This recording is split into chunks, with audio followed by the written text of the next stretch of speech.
Crabbe Journal 3. To most people, running away without leaving a trace would be impossible. They leave breadcrumbs behind them. Clues fall from them like scent. I was lucky. My father had taken me camping with him a few years earlier. It was the only trip we'd ever done together. I guess it was supposed to make up for all the years when he didn't know I existed. Anyway, I had overheard him telling a friend about the scenery, but he'd forgotten the name of the lake and everything else about the trip.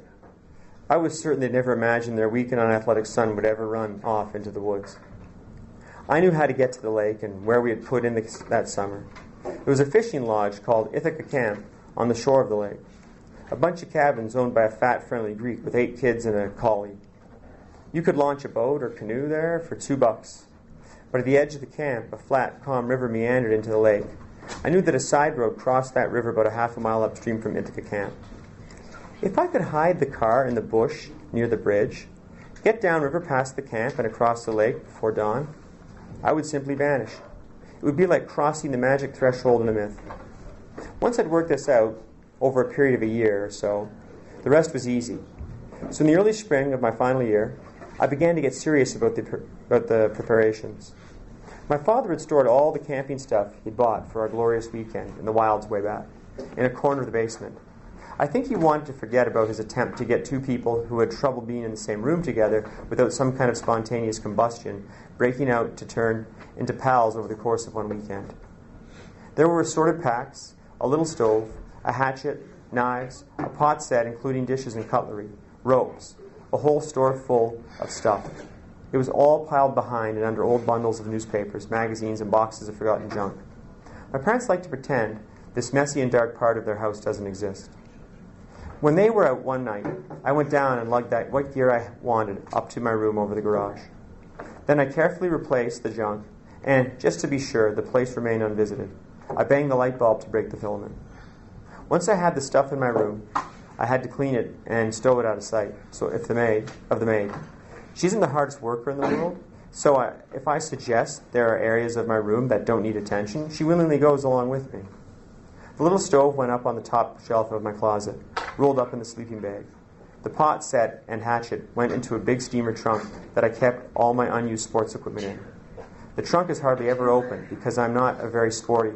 When my father used to have a flare-up of optimism and think maybe I could become a jock, he'd buy me some expensive implement that was designed to hit, bash, or catch a ball, as if the mere presence of the object would add muscles to my frame and competitive spirit to what he often called my pansy mentality. I hung the packs in the closet behind my clothes.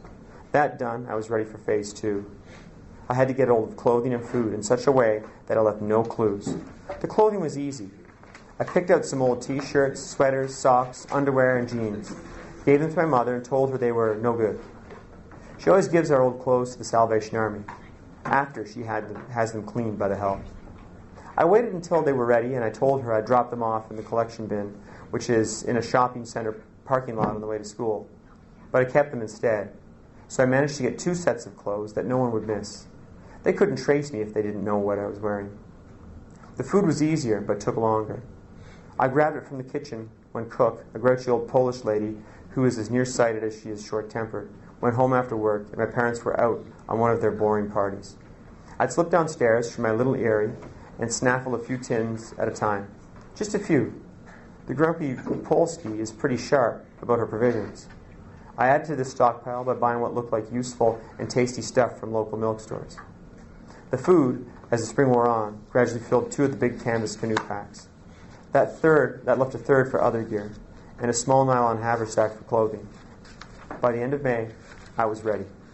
I figured I'd leave on a weeknight before my final exams. Those big, important keys that would, my parents deeply hoped, unlock dozens of university doors for me. In their fantasies, I was to win piles of scholarships, much acclaim, and be the second summa cum laude of the Crabbe clan. You know who was the first, and eventually, I was to be famous. I'd be a rich corporate lawyer, a brilliant physician, specialist of course, or a big gun exec in a company that had wealth and power. I'd be my parents' son. That was the plan. But I would not even write those phony moronic exams. I would slip quietly behind the curtains of the forest. I'd show them, by God, I'd show them all.